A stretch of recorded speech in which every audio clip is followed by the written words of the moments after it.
Kim Jong-il, Bebresus, Las masas hambrientas de Corea del Norte, 1993 a 2011. El día del nacimiento de Kim Jong-il, en la preciada montaña Paektu de Corea del Norte en 1942, apareció un doble arco iris junto con una brillante nueva estrella en los cielos.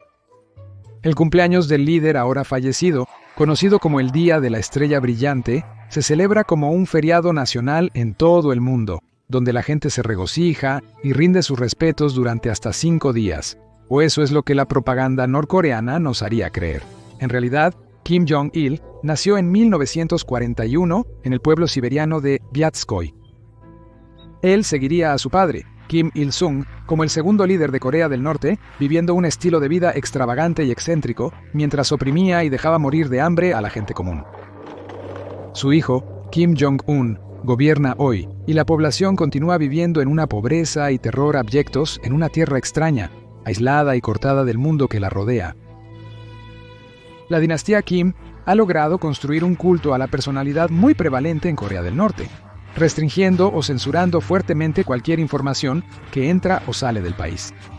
Esto es posible gracias al apoyo que el régimen ha logrado mantener de la considerable fuerza de las Fuerzas Armadas de la nación, clasificadas como uno de los ejércitos permanentes más grandes del mundo.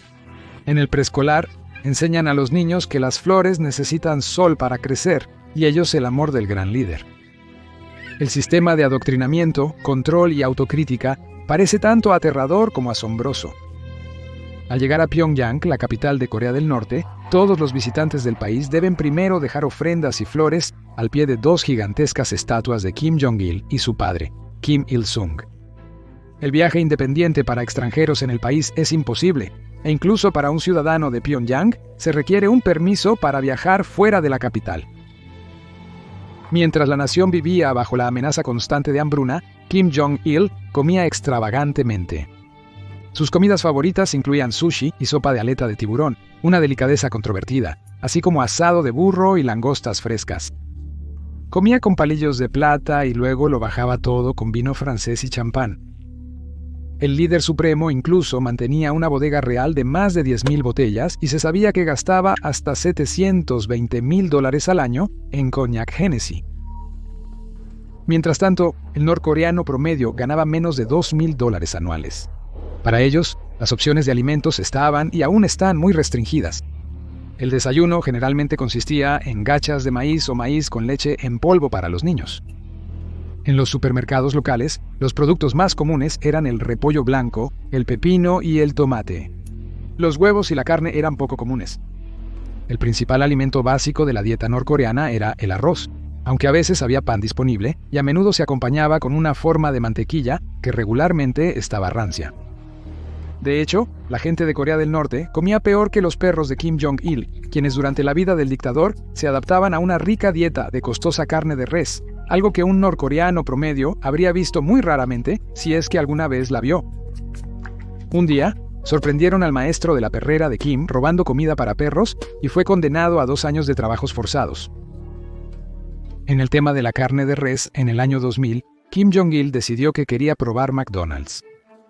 Como el restaurante occidental estaba prohibido en Corea del Norte, envió a su chef a Beijing para comprar hamburguesas. Para cuando el chef regresó, las hamburguesas estaban frías, así que Kim las comió así. Poco después comenzó una campaña para alimentar a sus estudiantes universitarios con gohigopang, que en coreano significa pan doble con carne. Sin embargo, esta nueva delicia que se atribuye a Kim tenía una notable similitud con la hamburguesa común. Entre las ideas de Kim para alimentar al pueblo estaba la cría de conejos gigantes. Un granjero alemán reconocido por criar conejos gigantes fue convocado para ayudar a establecer una granja en Corea del Norte y así mitigar la escasez alimentaria. Para empezar, envió un lote de 12 conejos a Corea del Norte, pero se sorprendió al escuchar que fueron comidos en el banquete de cumpleaños de Kim ese año. Según los medios norcoreanos, Kim poseía una amplia variedad de habilidades. Los registros oficiales muestran que Kim era un escritor prolífico, con 1,500 libros publicados a su nombre, así como 6 óperas completas que son mejores que cualquier otra en la historia de la música. Su destreza deportiva también era incomparable. Los medios informaron que la primera vez que Kim tomó un palo de golf, hizo 11 hoyos en uno en el único campo de golf de Corea del Norte. Sus 17 guardaespaldas verificaron la hazaña récord. Luego, Kim decidió retirarse del deporte para siempre. Kim Jong-il también era un ávido fanático y director de cine, con una biblioteca de hasta 15.000 películas. La serie de James Bond y Rambo estaban entre sus favoritos. Como director apasionado, Kim notó que sus películas carecían de la vitalidad de otras producciones internacionales. Creía que este fracaso se debía a los actores y al equipo. En enero de 1978, Kim envió a 2 agentes disfrazados de un productor de cine y una empresaria influyente para reunirse con Choi Eun-hee, la Marilyn Monroe surcoreana. El productor de cine ofreció iniciar una nueva compañía de cine con Choi en Hong Kong. Sin embargo, después de que Choi llegó para ser escoltada a un estudio de cine, fue drogada al intentar escapar y secuestrada a Nambo Harbor, Corea del Norte. La actriz se encontró recibiendo un breve recorrido privado por Pyongyang en el Mercedes de Kim, antes de ser llevada a una extravagante villa de un solo piso llamada Edificio No. Pronto, Choi sería invitada a fiestas con funcionarios y amigos de Kim, así como a cenas familiares y eventos, incluso su 37º cumpleaños. Kim Jong-il pasó mucho tiempo con Choi y respetó sus opiniones sobre la industria del cine. Su exmarido, Shin Sang-ok, un renombrado director de cine surcoreano, fue secuestrado a Corea del Norte 6 meses después. Se le dieron alojamientos lujosos como a Choi. Sin embargo, intentó escapar 2 veces y como consecuencia, fue detenido en un campo de trabajo penitenciario por desobediencia. Aquí, Shin habría estado junto a miles de personas consideradas criminales o radicales políticos por el gobierno de Kim. Las ofensas incluían cantar canciones pop de Corea del Sur en casa, salir del estado sin permiso o estar relacionado con alguien arrestado. 3 años después, la pareja se reunió y se les ordenó ayudar al líder supremo a hacer películas. Kim entendió que la propaganda de sus películas no atraía a las audiencias internacionales, por lo que permitió a Shin ampliar el material del tema. A finales de los 80, su película más costosa fue Pugasari, una cinta de monstruos protagonizada por una criatura gigante, fuertemente inspirada en Godzilla, que se alía con una rebelión campesina feudal contra una monarquía corrupta. Tras 8 años de hacer películas para Kim, Choi y Shin escaparon Pomin-bis, una embajada norteamericana, mientras estaban en el extranjero en Viena.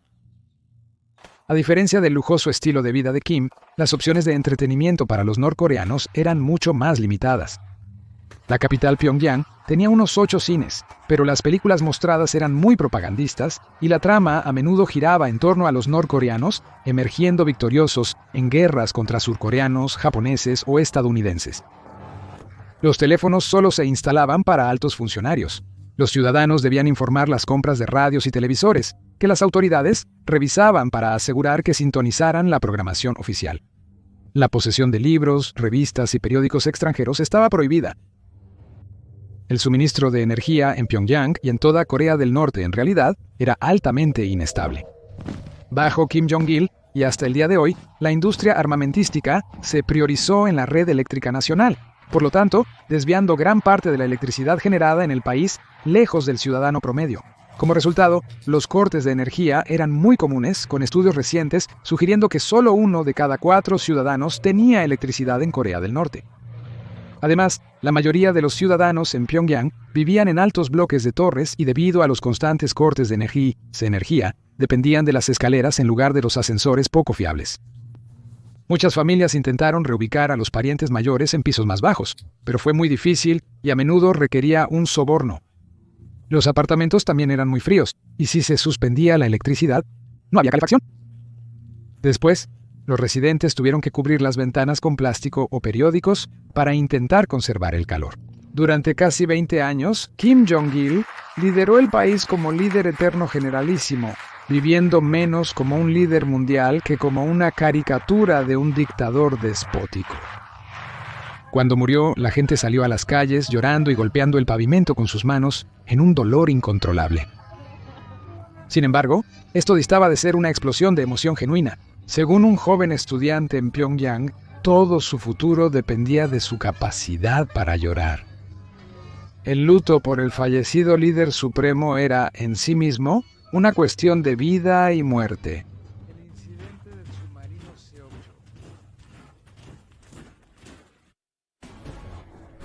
1998. En los años 1990, la vida de un pescador marino en Corea del Sur, donde su industria pesquera había estado en auge desde los años 50, era relativamente simple. Una de sus capturas más populares en ese momento era el pez cinta, similar a una anguila, y aparentemente la única amenaza para la existencia pacífica del pescador eran las constantes disputas en curso con las autoridades chinas sobre los derechos de pesca en la región. Un esquema recientemente desarrollado e implementado por el gobierno de Corea del Sur comenzaba a preocupar a muchos de los propietarios de barcos de pesca locales. Este esquema estaba destinado a agilizar la industria pesquera y hacerla más eficiente, y ya había llevado a que se desguazaran 618 barcos de pesca. Un día en el verano de 1998, cerca del puerto surcoreano de Seokcho, una tripulación de un arrastrero de pesca comercial tuvo la captura más grande de sus vidas, un submarino enano de 110 toneladas. De hecho, era un submarino enano de clase Yugo de Corea del Norte que se había colado por la frontera marítima entre Corea del Norte y Corea del Sur, y ahora se había enredado en las redes de pesca del arrastrero, obligando al submarino a emerger. Los pescadores observaron cómo la tripulación del submarino logró cortar la red y comenzó a navegar hacia el norte, pero no pasó mucho tiempo antes de que se detuviera y simplemente flotara impotente en la superficie, ya que su motor se había parado y dejado de funcionar. Informaron del incidente a las autoridades por su radio, quienes enviaron algunos helicópteros antisubmarinos a la zona, quienes confirmaron su ubicación. Rápidamente, los barcos de la Marina de Corea del Sur rodearon la embarcación dañada e intentaron contactarla por radio. Cuando no obtuvieron respuesta, utilizaron altavoces e incluso intentaron golpear el exterior del casco. Como era prácticamente imposible abordar el submarino en el mar, lo aseguraron con una larga cuerda a una de las corbetas de combate de la clase Pohang en la escena, Republic of Korea Ship Gunsan, que lo remolcó hasta el puerto de Tonghai. La Marina de Corea del Sur había capturado solo 2 años antes un submarino de la clase Shark Sang-ho de Corea del Norte que había encallado en aguas territoriales de Corea del Sur mientras realizaba una misión de espionaje. El submarino capturado está en exhibición en el Parque de la Unificación de Corea del Sur en Gangneung, donde los visitantes pueden subir a bordo a través de escotillas especiales cortadas en el costado del casco. En cuanto al submarino enano de clase Yugo capturado, mientras era remolcado al puerto en la base naval en el puerto de Donghae, misteriosamente se hundió en 100 pies o 30 metros de agua, llevándose a toda su tripulación consigo. No se sabía si se hundió debido a una falla mecánica o si la tripulación había hundido deliberadamente su propio buque. Al día siguiente, el 23 de junio, las autoridades norcoreanas emitieron un comunicado de prensa oficial diciendo que el submarino se había perdido en el mar en un trágico accidente de entrenamiento. El 25 de junio, 2 días después, la Marina de Corea del Sur rescató el submarino de 20 metros de largo del agua. Tras perforar el casco, encontraron horrorizados 9 cadáveres en su interior, 4 operativos de las Fuerzas Especiales y 5 submarinistas de la Marina Popular de Corea del Norte. Al parecer, todo el equipo de las Fuerzas Especiales se había suicidado, pero antes de hacerlo, habían ejecutado a los marineros, presumiblemente para evitar que fueran interrogados y revelaran cualquier secreto importante. El edicto militar de Corea del Norte dicta que cualquier personal debe suicidarse antes que ser capturado por el enemigo, por lo que esta orden habría sido llevada a cabo sin ninguna vacilación por los hombres de las Fuerzas Especiales, quienes también se habrían asegurado de que los submarinistas también fueran despachados con ellos. Un libro de registro encontrado a bordo del buque mostró que el submarino se había infiltrado en las aguas territoriales de Corea del Sur muchas veces antes, y había evidencia de que cuando se enredó en las redes de los pescadores, estaba regresando de otra misión de espionaje en el sur. En el interior se hallaron varias AK-47, ametralladoras, granadas, pistolas, un lanzagranadas propulsado por cohete, bebidas surcoreanas y una edición de 1995 de la revista Life. Los cuerpos de la tripulación del submarino fueron enterrados en un cementerio en Paju, que estaba reservado para soldados norcoreanos y chinos, y se refería como el cementerio del enemigo. Corea del Norte se negó a aceptar los cuerpos de los muertos en el sur, ya que reclamaban soberanía sobre toda Corea. Así, los caídos ya yacían sepultados en tierra coreana. Durante la próxima década, hubo varios incidentes más en el mar entre las dos Coreas. Con mucho, el más grave y mortal ocurrió en la noche del 26 de marzo de 2010, cuando la pequeña corbeta Republic of Korea Ship Cheonan fue golpeada y hundida por un torpedo cuando navegaba cerca de la frontera marítima entre Corea del Norte y Corea del Sur en el Mar Amarillo. Esta explosión resultó en la muerte de 46 y el herimiento de 58 de la tripulación de 104 del Chaeunam, lo que significa que el barco sufrió una espantosa tasa de bajas del 100%. Además, un buzo del equipo de rescate murió mientras buscaba sobrevivientes durante las adversas condiciones climáticas. Los restos del torpedo fueron encontrados en la escena por buzos de rescate e identificados como pertenecientes a un torpedo tipo CHT-02D, que fueron fabricados por los norcoreanos. Este tipo de torpedo, en realidad, no golpea su objetivo, sino que detona a una corta distancia de él, que en este caso estaba justo debajo de la sala de turbinas de gas del barco, causando una explosión de burbuja y chorro, que efectivamente fuerza una columna de agua hasta 100 metros en el aire. La onda de choque de alta presión puede hacer un agujero de 1 metro en un barco y partir por la mitad una pequeña embarcación. La posterior investigación surcoreana concluyó que el Chaeunam fue hundido por un submarino enano norcoreano no identificado. Esta visión fue respaldada por expertos de Estados Unidos, Reino Unido, Canadá, Australia y Suecia. Sin embargo, Corea del Norte y China rechazaron rotundamente este informe. La Marina rusa también investigó por su cuenta, pero no publicó sus hallazgos. Actualmente, se estima que la Marina Popular de Corea del Norte tiene alrededor de 70 a 80 submarinos diésel, incluyendo bastantes diseños soviéticos de los años 60 y 70. La mayoría solo puede disparar torpedos o colocar minas. En esa flota hay alrededor de 20 submarinos enanos, la mitad de los cuales son de la clase Yono, que comenzaron a operar en Corea del Norte desde 1965. En los últimos años, preocupantemente, han estado desarrollando misiles nucleares lanzados desde submarinos y submarinos de ataque más grandes y capaces para transportarlos. Uno de estos es el submarino balístico de la clase Sinpo, que es mucho más grande que un submarino enano, con alrededor de 65 metros de largo, con una tripulación de entre 70 y 80, pero solo lleva un misil que se lanza verticalmente desde su torre de mando. Este submarino es diminuto en comparación con el de los Estados Unidos.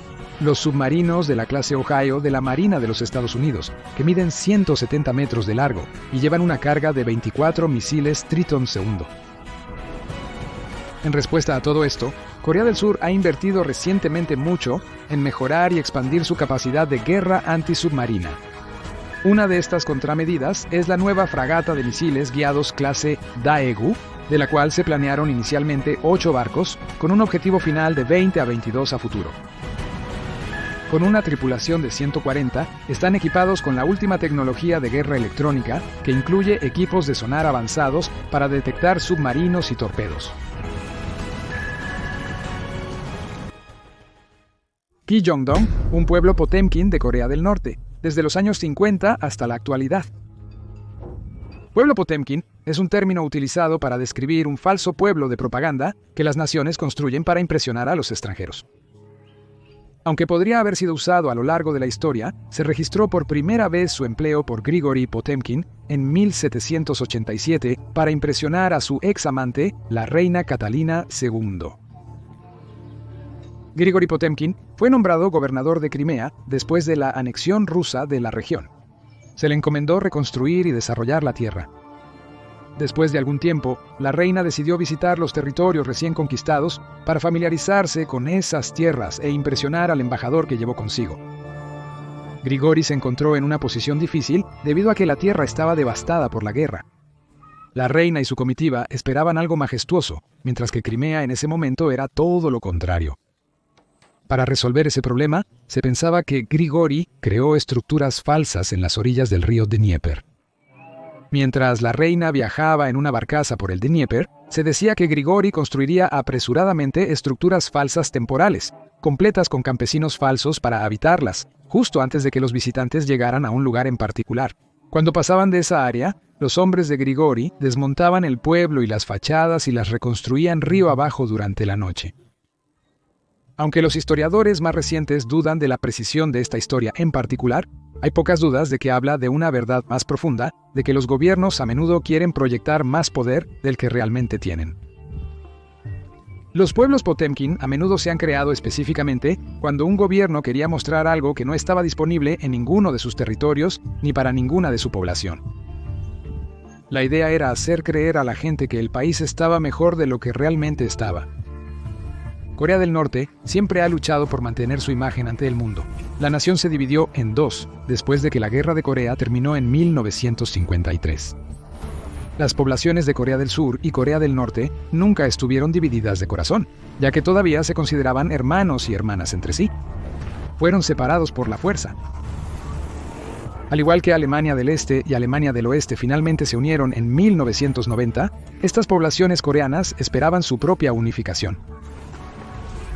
Esto amenazó al régimen norcoreano, especialmente cuando su economía empezó a retrasarse considerablemente respecto a la del sur a inicios de los 70. Mientras que la mayoría de los norcoreanos vivían con solo lo básico, muchos surcoreanos tenían estilos de vida que superaban en lujo incluso a algunos países occidentales. Corea del Norte también pasó por un buen número de hambrunas y la mayor parte de la población del país estaba severamente desnutrida. Estos desafíos y la indiferencia de muchos coreanos por la unificación nacional representaban una seria amenaza para el régimen autoritario norcoreano. A medida que el gobierno de Corea del Norte continuaba luchando a través de los años 80 y particularmente después de la caída de la Unión Soviética en 1991, un número creciente de norcoreanos intentó desertar al sur. Aunque Corea del Norte pedía la unificación coreana bajo su régimen, las personas tanto del norte como del sur de Corea parecían estar más dispuestas a unificarse bajo la protección y el sistema de gobierno del sur, en lugar del opresivo liderazgo de Corea del Norte. Corea del Norte, una nación altamente censurada, intentó ocultar la verdadera magnitud de sus problemas, por lo que nadie conocía la realidad dentro del país. Esto es lo que preparó el escenario para la aldea Potemkin de Corea del Norte, Kijongdong. El pueblo fue construido dentro del alcance visual de la zona desmilitarizada de Corea, cuando la península se dividió en dos en 1953. Fue uno de los dos pueblos que se permitió permanecer dentro de la zona desmilitarizada de 4 kilómetros de ancho. Debido a su proximidad a la frontera y al hecho de que se podía ver desde el lado surcoreano de la zona desmilitarizada, se convirtió en un despliegue de propaganda norcoreana. Este falso pueblo Potemkin fue construido por el fundador de Corea del Norte, el primer líder eterno, Kim Il-sung, quien gobernó la nación hasta su muerte en 1994. El pueblo fue mantenido por su sucesor, Kim Jong-il, hasta su muerte en 2011, y hoy por Kim Jong-un. Se le dieron instalaciones que la mayoría de los pueblos en Corea del Norte carecían, renovado extensamente para hacer parecer que los norcoreanos vivían en lujo y comodidad. Según la declaración oficial de Corea del Norte, el pueblo tenía una granja colectiva que la población local mantenía. Otra declaración de 1991 mencionaba que en ese momento habitaban allí 200 familias. Después de 1991 no hubo declaraciones oficiales, por lo que se desconoce si el número aumentó o disminuyó. Había un centro de cuidado infantil, un jardín de infantes, una escuela primaria y secundaria y un hospital. El pueblo fue hecho para parecer un verdadero paraíso comunista, con personas trabajando juntas en los recursos del Estado mientras recibían todas las facilidades del régimen norcoreano a cambio. Todavía hay edificios de varios pisos en el pueblo que, al menos por un tiempo, parecían estar en excelente estado. Estaban pintados con vivos colores agradables a la vista y tenían electricidad y otras comodidades modernas. La característica más llamativa del pueblo era un asta de bandera de 160 metros que izaba la bandera de Corea del Norte. Construido en los 80, fue el asta de bandera más alta del mundo hasta 2010 DC. Fue construido en respuesta al asta de bandera surcoreana al otro lado de la frontera. En esta guerra de astas de bandera, Corea del Norte construyó una asta de bandera aún más grande que la construida por Corea del Sur.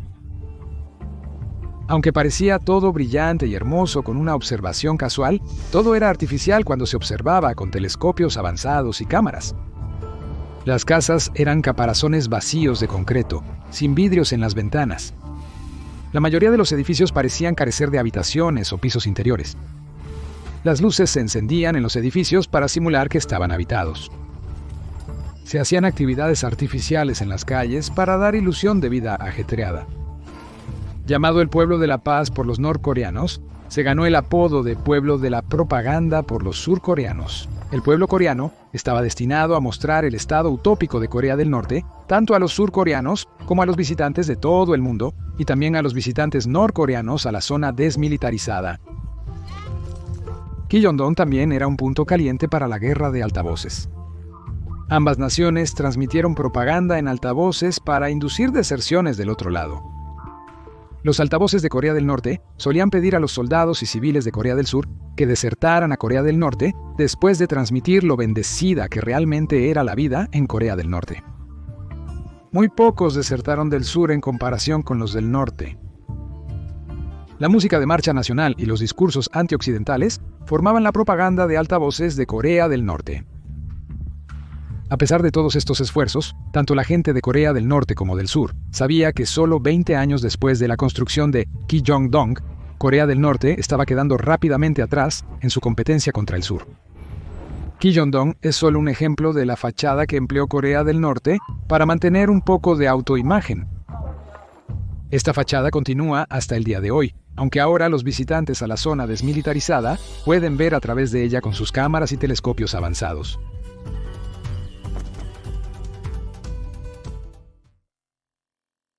La actriz secuestrada por Kim Jong-il para hacer películas para Corea del Norte. En 1978, un carguero viajaba en secreto desde Hong Kong a Pyongyang, Corea del Norte, por el mar de China Oriental.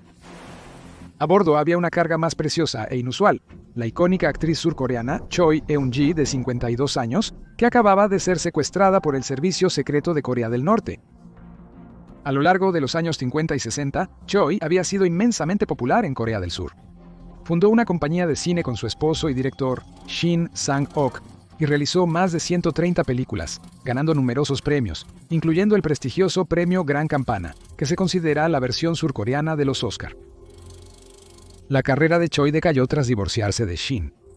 En 1978, tratando de revivir su fallida carrera actoral, viajó a Hong Kong para reunirse con quien pensaba era un empresario que quería su participación en una nueva productora de películas que estaba creando. Cuando llegó a Hong Kong, conoció al empresario que se llamaba Wang Dong-il y fue bien tratada, comiendo en restaurantes lujosos. Pero curiosamente, hubo escasa plática de negocios. Choi también notó que siempre había hombres extraños siguiéndola a distancia tomando fotos. Días después, un socio de negocios de Wang, Lee Sang-chi, y su hija la recibieron. Debían entretener a Choi mientras Wang atendía un asunto de negocios. Después de hacer turismo y compras, Choi Eun-chi fue atraída por Lee a Repulse Bay para otra posible oportunidad de conocer a un empresario que la ayudaría a dirigir una academia de interpretación. Pero era una trampa, y de repente 2 hombres agarraron a Choi, la sedaron y la metieron en una lancha rápida. Choi Eun-chi fue secuestrada por el servicio secreto norcoreano. ¿Por qué el régimen comunista de Corea del Norte había secuestrado a esta celebridad? Fue por orden del hijo del dictador de Corea del Norte en ese momento, Kim Jong-il. Se decía que estaba loco por las películas y no solo veía su potencial para difundir propaganda interna, sino también para ayudar a promover a Corea del Norte y sus valores en el extranjero. Se dice que Kim Jong-il poseía más de 15,000 películas. Le gustaban especialmente las películas de James Bond y era un gran fan de Sean Connery. Quería mejorar la industria cinematográfica de Corea del Norte, que veía llena de ideología y dogma. Quedó impresionado por las películas de los países capitalistas, elogiándolas por la ética de trabajo detrás de la industria. Para lograrlo, creyó necesitar talento fresco y establecido del sur capitalista, capaz de transformar la estancada industria cinematográfica de Corea del Norte, lo que motivó el secuestro de Choi. Una vez que Choi llegó a Corea del Norte después de su secuestro, Kim Jong-il la encarceló en un alojamiento lujoso y aislado con guardias. Luego pasó los siguientes 5 años intentando impresionarla y mimarla, llevándola a lujosas fiestas, grandes ceremonias gubernamentales y dándole regalos costosos. Se le asignó un tutor para enseñarle las virtudes del Estado de Corea del Norte, y se puso mucho énfasis en mostrarle las maravillas culturales del régimen en los próximos años. Choi era llevada con frecuencia a óperas, desfiles musicales, museos y sitios históricos. Mientras tanto, el exmarido de Choi, Shin Sang-ho, un renombrado director de cine con quien había hecho algunas de sus mejores películas, se preocupó al no tener noticias de su exesposa durante 6 meses, por lo que decidió volar a Hong Kong para buscarla. Una vez allí, él también fue secuestrado por el Servicio Secreto de Corea del Norte, quienes lo llevaron a Pyongyang, pero fue tratado de manera más dura y resistió ser adoctrinado. Tras 2 intentos de fuga fallidos, fue encarcelado y torturado durante 2 años como castigo. No fue hasta 1983, durante un banquete que Kim organizó, que Choi y Shin fueron reunidos por el régimen norcoreano y se dieron cuenta de que ambos habían estado en la misma situación, secuestrados 5 años antes. Kim Jong-il insistió en que ambos comenzaran a hacer películas juntos para su régimen y exigió que ambos se volvieran a casar para darle al proyecto un aire de respetabilidad. Se afirma que en 1984 él escribió la primera película que Shin debía dirigir para él, llamada Un emisario sin retorno. Era un drama de época ambientado en 1907, sobre un emisario coreano que intenta ganar el apoyo occidental contra la ocupación japonesa de Corea en ese momento. Las películas de Choi y Shin fueron sorprendentemente diversas. La mayoría tenían un matiz antijaponés o anticapitalista, como el musical de fantasía moralizante de 1985, El cuento de Shim Chong. En el mismo año, Shin hizo su última y más costosa película norcoreana. Esta se llamaba Hugasari. No protagonizó Choi y trataba sobre una criatura tipo Godzilla desatada. Un equipo japonés que había trabajado en Godzilla creó los efectos especiales después de ser engañados pensando que estaban trabajando en una película china. En general, las películas que la pareja produjo para el régimen de Corea del Norte eran baratas y de mala calidad. Aunque la película La Sal de 1985 recibió cierto reconocimiento, Choi ganó el premio a la mejor actriz por su actuación en el 14º Festival Internacional de Cine de Moscú, recibiendo elogios de la crítica internacional. Luego, después de casi 10 años en Corea del Norte, la pareja logró eludir a sus guardaespaldas. Tras asistir al Festival de Cine de Berlín de 1986, pararon en Viena, Austria, desde donde huyeron a la embajada norteamericana para pedir asilo político. Por décadas, Estados Unidos conocía el problema de secuestros por parte de Corea del Norte. Se estima que al menos varios cientos de personas han sido secuestradas desde 1953, aunque algunas fuentes afirman que la cifra real es tan alta como 3.800 personas. Se cree que Corea del Norte lo hizo principalmente para robar identidades y hacer que enseñen a los oficiales de inteligencia norcoreanos las costumbres e idiomas de sus países de origen. Choi y Shin ambos recibieron asilo y vivieron tranquilamente en América hasta 1999. Choi no volvió a filmar tras aquella película.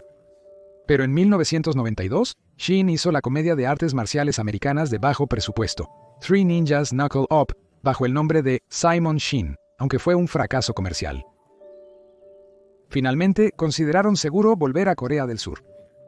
A su regreso, Choi fue tratada con mucho respeto y nostalgia tal que en 2014 fue galardonada con la Orden del Mérito Cultural.